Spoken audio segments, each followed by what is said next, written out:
When I was 24, I moved into a cheap apartment building. The place was old and falling apart, but it was all I could afford. My unit was on the top floor, so the only apartment above me was supposed to be vacant. The first night, I woke up at exactly 3 a.m. to the sound of furniture scraping across the floor above me. Long, loud drags. It went on for hours. The next day, I asked the landlord about it. He looked confused and said, "That apartment's been empty for months. No one has a key." I didn't believe him, so I went upstairs myself. The door was locked and coated in dust. There were no footprints, no sign of life. Still, that night the noises returned, furniture moving, footsteps pacing. On the fifth night, I was lying awake when I heard something new. Whispering, dozens of voices overlapping, directly above my bed. I turned on my lamp, and that's when I saw the shadow stretching across my ceiling. It wasn't moving with the footsteps. It was perfectly still. I couldn't move. I just stared at it until the whispers stopped. When I finally blinked, the shadow was gone. But the next morning, I found something scratched into the paint above my bed. We're not alone.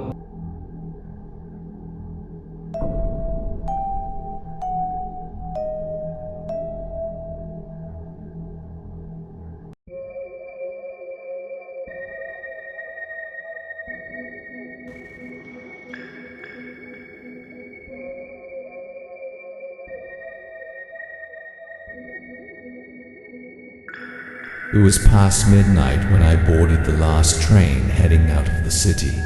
The platform was nearly empty, except for a few tired workers and an old man reading a newspaper. The train itself looked older than usual, its paint faded, its windows scratched. I stepped inside. The lights flickered, humming as if they were struggling to stay alive. The carriage smelled faintly of rust and dust.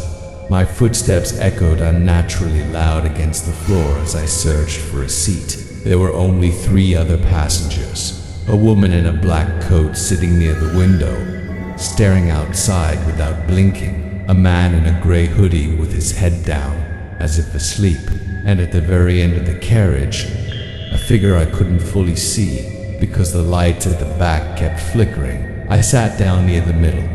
For the first 10 minutes, everything was normal, just the rhythmic clanking of the wheels and the soft sway of the train. But then, I noticed something. The woman in the black coat wasn't moving at all, not even the rise and fall of her chest, like she wasn't breathing. I tried not to stare, but it became harder with each passing second. Then, suddenly, she turned her head toward me. Her face was pale, almost gray, and her eyes wide open, unblinking. I quickly looked away, pretending I hadn't seen, but that wasn't the only strange thing. The man in the hoodie had his head down, but his hands were clutching the seat so tightly that his knuckles looked bone white. His shoulders trembled slightly, like he was crying or laughing. I couldn't tell. The air inside the carriage grew colder.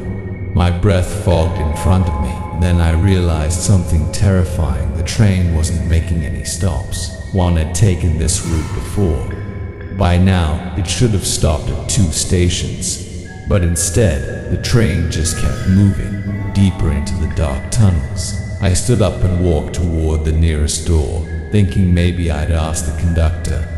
But when I reached the connecting door to the next carriage, the glass was completely black, as if it had been painted over. I tried opening it. It didn't budge. I turned back and froze. The woman in the black coat was now sitting 2 rows closer than before, and I hadn't even seen her move. The man in the hoodie had lifted his head slightly. I could now see a wide grin stretching across his face. Too wide, unnatural, and the figure at the very end of the carriage, still hidden in the flickering light, but I could see it standing now. Tall, motionless, watching. My heart pounded as I hurried back to my seat. The windows outside showed nothing but pitch-black tunnels, no lights, no stations, just endless darkness. Then, the overhead speaker crackled. A distorted voice came through. Final stop. Not yet.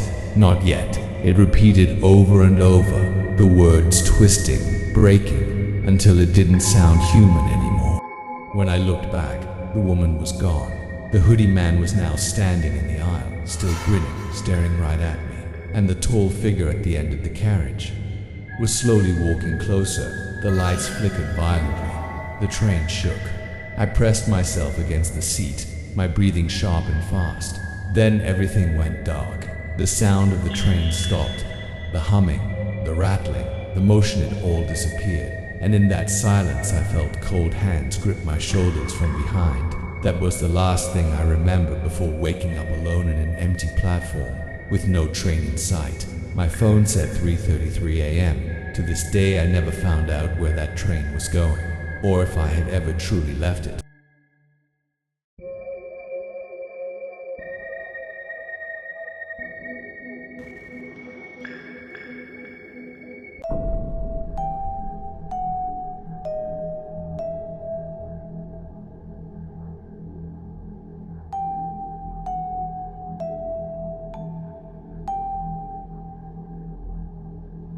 It was a rainy evening in October when I decided to take a different route home. I had stayed late at work, and instead of the main road, I turned onto a narrow street that I had never used before. Halfway down, I saw a broken sign covered in vines. It pointed toward an old dirt path. The letters were faded, but I could make out Hollow Creek. Curiosity got the better of me. I slowed my car and turned down the path. The trees on both sides grew so close that it almost felt like a tunnel. My headlights barely cut through the darkness. After about 5 minutes of driving, I saw it, a massive abandoned house sitting deep in the woods. Its windows were boarded up, the roof caved in on one side, but the front door was wide open, swinging slightly in the wind. I should have kept driving, but something about it made me stop. I parked and stepped out. The rain was light now, just a mist. The house smelled of mold and wet wood. I pulled out my phone, turned on the flashlight, and went inside. The floor creaked under my weight. Old furniture was covered in dusty sheets. A staircase leaned to the side like it could collapse at any second. On the wall in the living room, I noticed deep scratches, as if someone had clawed at the wood. I told myself it was just animals. But then I heard something upstairs. A slow, dragging step. I froze. My first thought was that maybe another explorer had broken in. I called out, "Hello?" No answer. Just another dragging step. I should have left. But instead I went up the stairs one shaky step at a time. At the top was a long hallway with doors on both sides. I aimed my flashlight down the hall, and that's when I saw it. A figure, standing at the very end. It wasn't moving. It just stood there, facing me, its head tilted to the side, almost unnaturally. My throat went dry. "Hey," I started to say, but my voice cracked. The figure took a step forward. Its foot dragged across the wooden floor, the exact sound I had heard earlier. That was enough. I ran. I didn't care about being quiet. I just ran back down the stairs, through the front door, and into the rain. When I got into my car, I looked back one last time. The figure was standing in the doorway of the house now, closer, watching me. I turned the key, floored the gas, and tore out of there, branches scraping the sides of my car. I didn't stop until I was back on the main road. I told myself never to go back, never to think about it again.